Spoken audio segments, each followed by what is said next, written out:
Hello, my little goblins. We're here with some spice. Blue eyes spice. Some people say I have the resemblance of Seto Kaiba if he's gained like 300 pounds. And I would say I don't have any money either, so I don't know where the resemblance is. But, alright, we're pretty much this. I wanted to do this list because even if other Blue Eye support cards get added, it doesn't change the list too much, and also this is like post-ban worthy list. So we're only running the 1 pot of P, and we're running the 2 skill drains. So this is Blue Eyes Control. So how this deck plays is you destroy your opponent with Floodgates, and the fact that you have True Light, which can permanently respawn Blue Eyes, White Dragon, which is a 3000 beat stick. And guess what? Everyone becomes a normal beat stick with skill drain. So that combo right there is pretty annoying. Goes in match actually is really good against a lot of the cards too in the meta. Like if you're talking about, like just thinking off the top of my head, you're talking about like Sword Soul. So Sword Soul, when you activate Goes in match, their token is a water, so the token will not spawn. And you also have to remember their Synchro cards that they go into are not water. I think one's water, one's wind, and one's fire. Like none of them are any of those attributes. So even if they manage to have, let's say, Moye, which is a water, and the token comes out, which is a water, they will not be able to go into Shijiao like they normally do. So it actually is pretty good against them.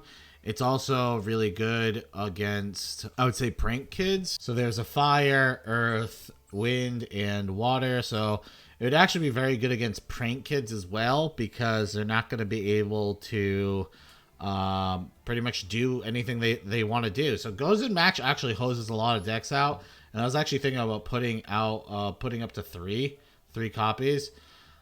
Just because how good this card is. And this card doesn't really mess with us at all. Yes, if we have the adventure package out, then we obviously can't, like, you want to use your Griffin before you Goes in match, is pretty much what I'm saying. Which, again, is not that big of a deal. Because remember the whole strategy of this deck, you get Blue Eyes, and Blue Eyes go bam, bam, bam, and they're dead. The deck is actually a lot of fun, and you're going to see in the clips here that it's quite competitive, and then we'll talk about how the deck performed like we normally do. So yeah, and anyone who was attending the stream yesterday, I do apologize, my power went out randomly, so the stream just ended abruptly. I think I was in mid-game when it ended, which is really annoying. But yeah, not much I could do about it.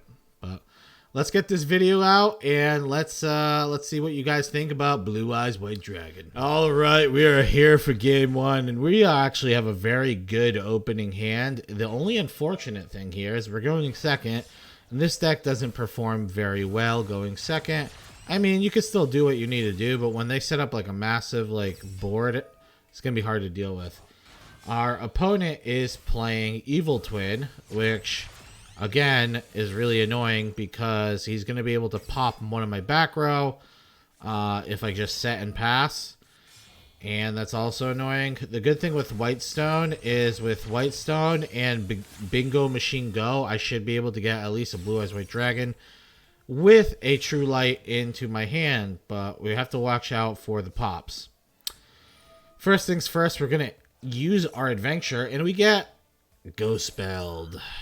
I do want to warn you, this is quite a long game. So, it's a long but good one. This was probably one of my favorite matches during the night, the night, so I just wanted to showcase it. So we get our True Light, because we still have this Whitestone play that we're going to be going into. We go into Link Rebo and set 4. And my God, is this guy playing like, this guy's like an assassin. I don't know if he was like looked at the stream at all, but he snipes my skill drain, right? And I was saying on stream, and then he called by the graves my Whitestone. I was saying on stream that like the only other card I don't want him to hit was Torrential Tribute, and he ends up hitting that too, which is really annoying. It's kind of triggering. Sir Alex, you triggered me. And from this point, It might look, I guess, unwinnable for me.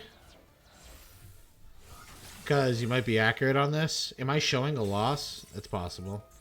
But we actually Solemn Judgment to summon here. Because if he has no follow-up, it gives us a lot of time to kind of recoup. And then we get Gozen Max. So Gozen Max against Live Twins actually insane. Because Lilal and Kisakill are both different attributes. So he'll never be able to summon both of them at the same time. The only thing that's annoying is he does have a Sunny in the graveyard. So he'll be able to use it, use the Sunny to destroy the Gozen Max when he can.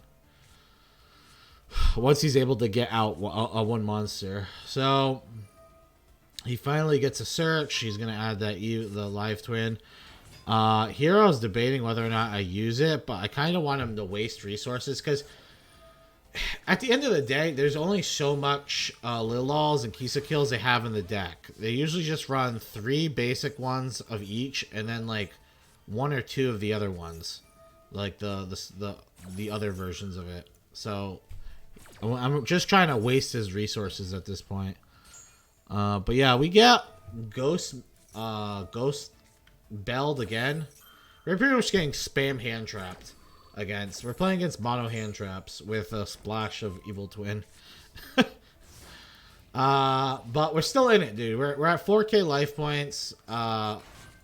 Here's a little concerning because he's able to go into Lilal, and now we're on a 4-turn clock. But then he actually uses the Evil Twin Sunny to get rid of the Gozen Max, which makes me a little concerned. But he had no follow-up for it, so I was a little, like, confused why he would do that. But now nothing matters because I have Lord of Heavenly Prison. So I will be able to, if he plays a monster or anything, I can imperm the monster and then summon the Lord. The Bingo is also a huge draw, but our opponent's playing mono hand traps. I think we looked at the end of this match. We looked at their deck, and they had 20 hand traps in the deck, which is insane. But again, we activate the Lord. GG. Our opponent's about to slurp a big one from our Rich Cox. I actually think this was a horrible play, too, by him. Like, we're pretty much on top deck mode, and our opponent used Pot of Desires, and I think he banished all his cards that he needed. You know what I mean? And we already burned through 2 Sunnies in his deck. We have, like, very good board right now. Like, it's going to be very hard for him to deal with this. In before Lightning Storm. So, now we draw our Blue Eyes. We can start rolling out the Pain train on them. And our back row is still protected, remember.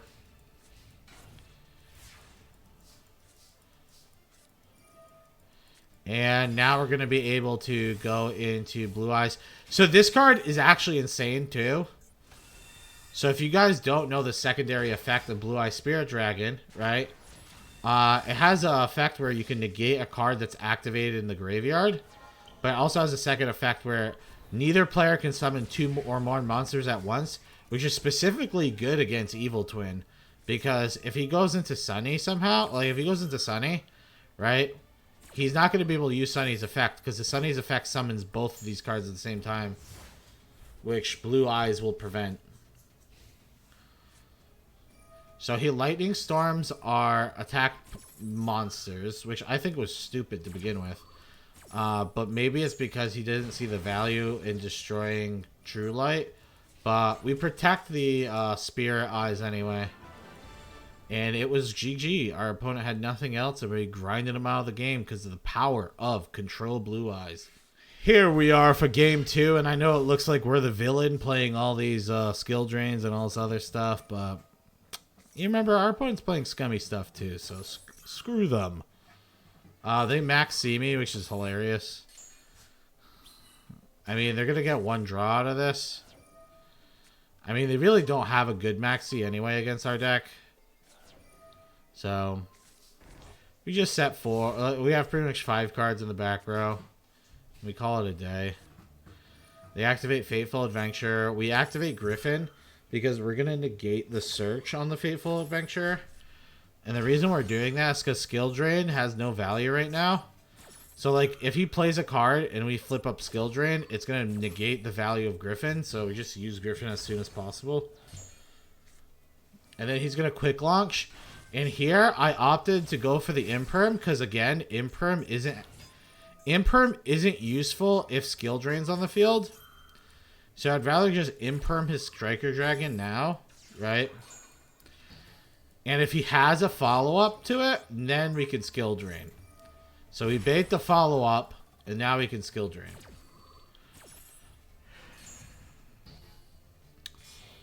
And then he goes into Heretical Seal. And that's actually the one card we didn't want to see. So we Solemn Judgment.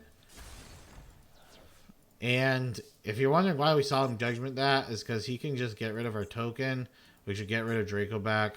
It'd be kind of annoying. And he's able to search for a card that he needs off the Heretical Seal. I think it's a big enough tempo swing where Solemn actually just makes sense to use in that situation.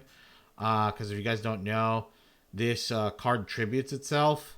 So it actually dodges skill drain's effect. So since since you can tribute itself, it'll dodge the effect. So now we have our opponent on a 2-turn clock. You get rid of that Imperm because with skill drain, Imperm is pretty useless. And you guys wondering why I'm playing hyper aggressive like this? He's playing Dragon Link. If you guys know Dragon Link as a format, like in the format, like they don't really run that many back row removal. They can't afford it. And now they're fucked because they have no other follow-up for that. Like, they're pretty much screwed. Their back row cards are most likely just Imperms or something like that. And we are here for game number 3 against Kaiba. Kind of like Kaiba. What an imposter. If you're a Kaiba, you'd be playing Blue Eyes White Dragon. Bingo Machine Go! Gets our True Light. And we have the Holy Trinity. So we set the Bingo Machine Go just in case they had like spot removal. Just to increase our chance for him not hitting anything useful. But we're going to activate True Light, Special Summon Blue Eyes. I actually think this was a misplay on my part. I actually think in this circumstance, you don't Special Summon Blue Eyes, you get the trap. But it kind of worked out in my favor. Because now I'm able to search the Fateful Adventure.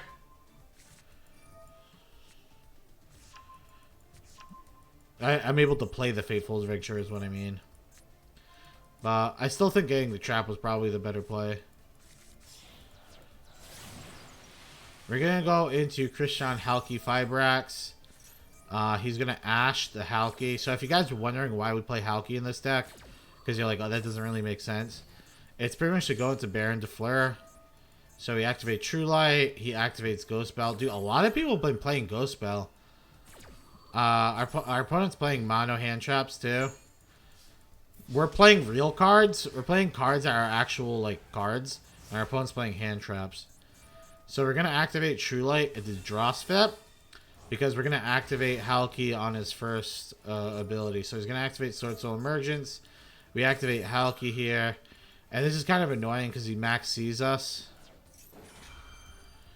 So since we're not the last in the chain, we're not going to get the draw off of our card. Just how it is.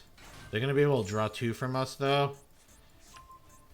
But as you see here, Formula Synchron, the way this card works is when this card's on the field, you can immediately Synchro Summon into a Baron de Fleur on your opponent's field. Because we have a level 2 and a level 8. So we're going to have to negate this.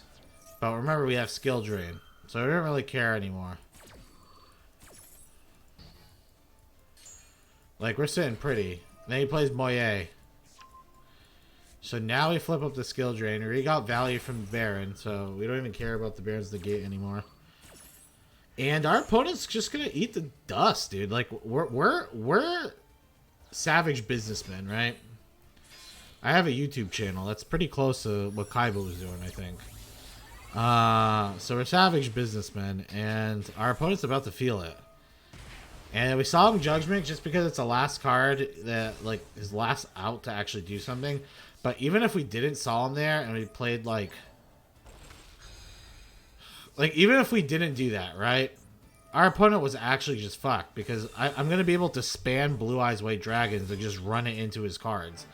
Like, we have, like, infinite value here.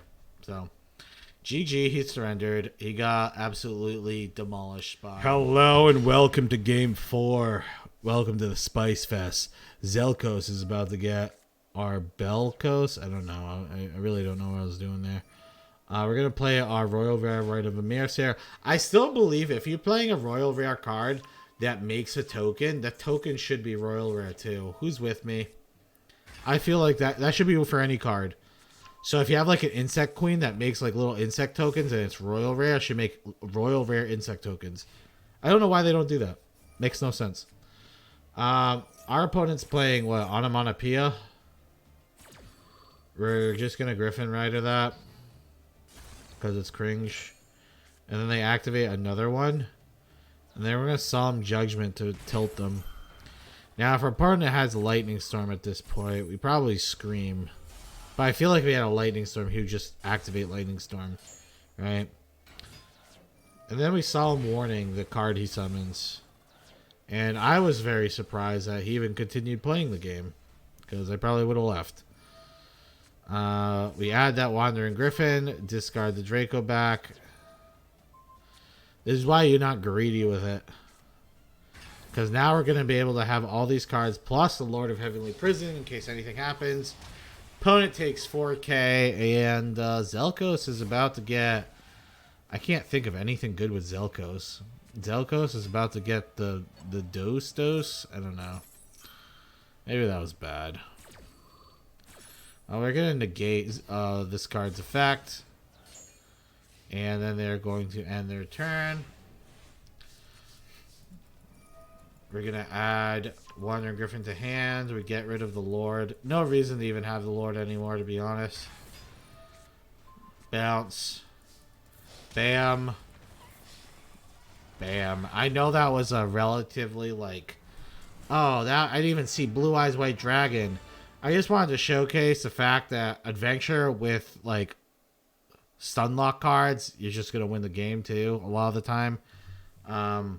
So yeah, I think that was a good way of showing how stupid that is. Most of the time we do Blue Eye stuff. Welcome to the 5th and final game. As you see, our hand is built on pure skill. Our opponent, Andrew, also Chad, because he's just playing his real name in the chat. It's kind of fucking alpha, right?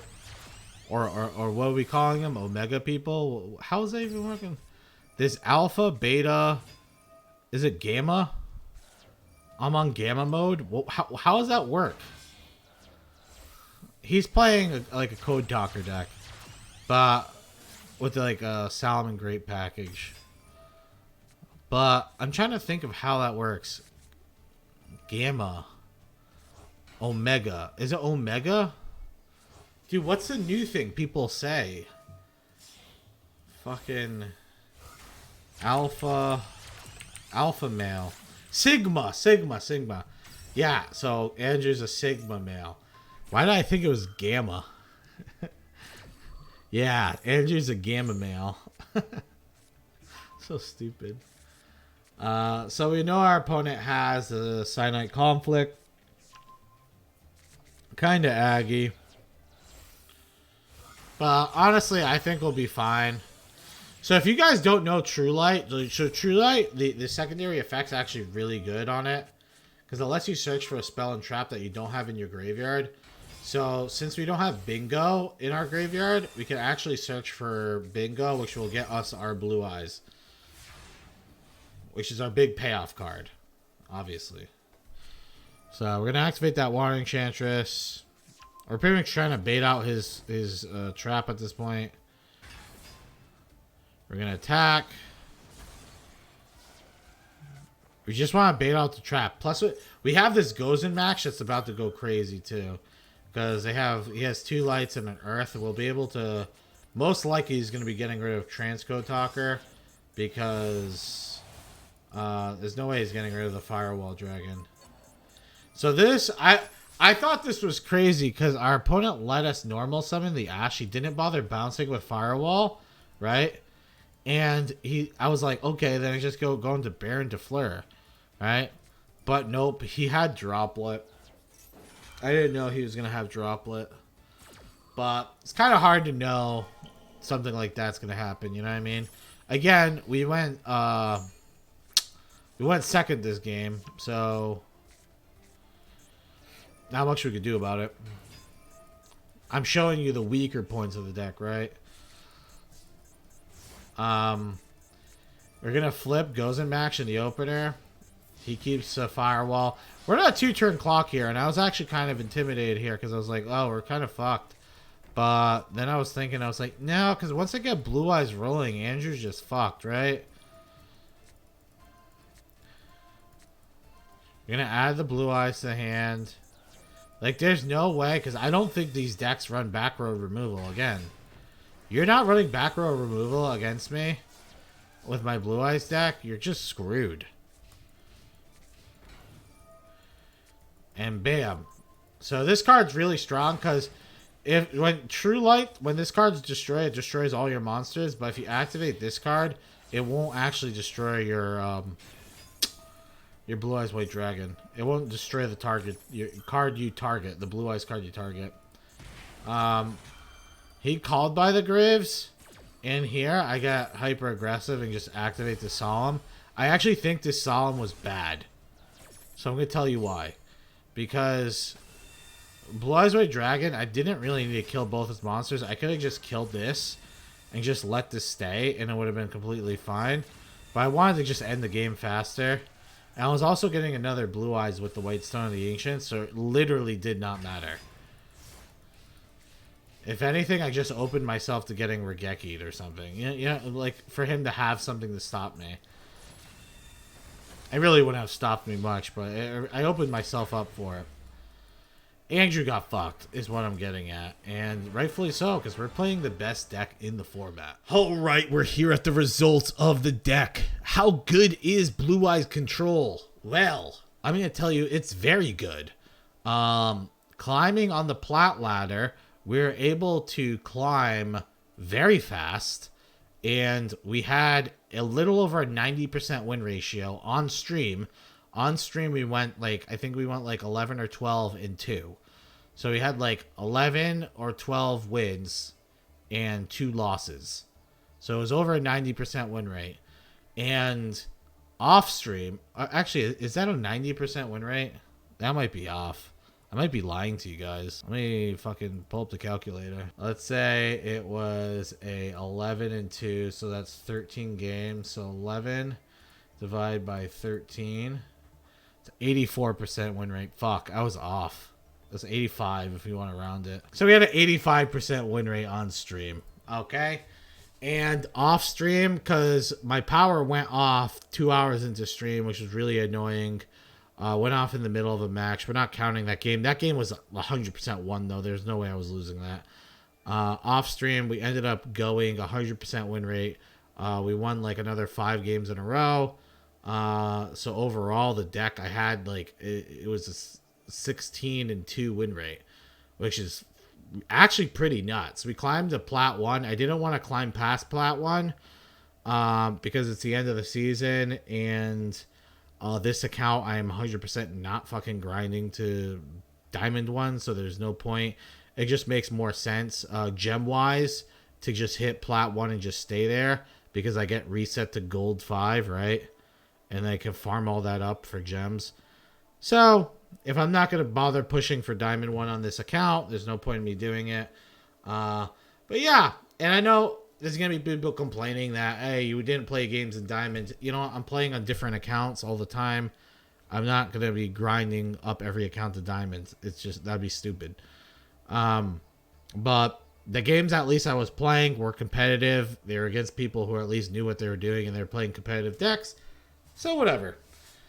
Other than the insane win rate, which will be posted inside the thumbnail, I'll probably say something like 1,000% win rate or higher, maybe 1,000,000. I'm not sure yet. Other than that, the deck actually performed very fluid. There's very few times where I bricked. There was some times where I'd have 2 blue eyes in hand or something, but that's just kind of unlucky. But it's just how life works. Most of the cards we have in our deck aren't bricks. Again, we have the 1 pot of P in the deck because pot of P is getting limited to 1 after the ban. So I wanted to make sure this deck was ban proof. Skill drains at 2 because it's getting banned. It's getting semi-limited. So goes and match not getting limited at all. This might get pumped up to 3. This card was nuts. All night. This card was just winning me games left and right. But yeah, I think the deck was really good. If I had to rate this out of 10, a scale 1 to 10, I would rate it. I rated the Penguin Brave at 7.5. I think this is probably on the similar scale. It's like a 7.5. It's like a good, good control deck, but you could probably just play Eldritch, and Eldritch is just better. But if you wanna keep the Blue Eyes dream alive, this is a very good alternative to it. I'm definitely gonna be looking at making an actual like real Blue Eyes list, like Blue Eyes, when the Blue Eyes support comes in, because we're still missing a lot of support cards. Is it gonna make it that much better? Probably not too much, but it's gonna make it somewhat better. Hope you guys enjoyed the deck profile. Oh, out of a tier. Definitely not tier 1. Definitely not tier 2. I'd probably say it's like tier 2.5. Like, I really think the Floodgate meta is really strong on ladder. So I think this really falls into a 2.5 because, like, if you flip up a skill drain against some decks, you just lose. There's a lot of decks that get fucked by skill drain. That's all I'm saying. And when you have all these 3,000 beat sticks, it's pretty hilarious to see your opponent like flail around while they're fighting your deck. Let's just talk about the extra deck real quick before we go. Last thing I want to point out, why you might be saying, why the fuck do you have these cards in the deck? So a lot of these cards are just fodder for the pot of P. The only real cards in the extra deck are the Blue Eyes Twin Burst, the Formula Synchron, Azure Eyes, Blue Eyes, a Spirit, the Baron de Fleur, Hope Harbinger, Dingirsu, and the Christian Halki and Link Karibo. I guess Pisty too, but not even really Pisty. This is just another way of making your White Stone of Ancients into a thing. It's like a budget version of Link Karibo, but it's not nearly as good. And I would say number 92 and number 97 are definitely real cards. If you have number 100, you can just run number 100 too, just so it's another real card. But a lot of these cards are just like fodder for the pot of P anyway, so it really doesn't matter. Just make sure that you have at least this, because having the combo to go into Baron de Fleur is actually pretty annoying for your opponent to deal with. It also gives you a layer of protection for your True Light. So, and you've seen how powerful True Light is. Constantly bringing back a monster with 3,000 attack is really annoying for someone to deal with. Hope you guys enjoyed the video, and that's going to be a peace out from your boy. Goodbye.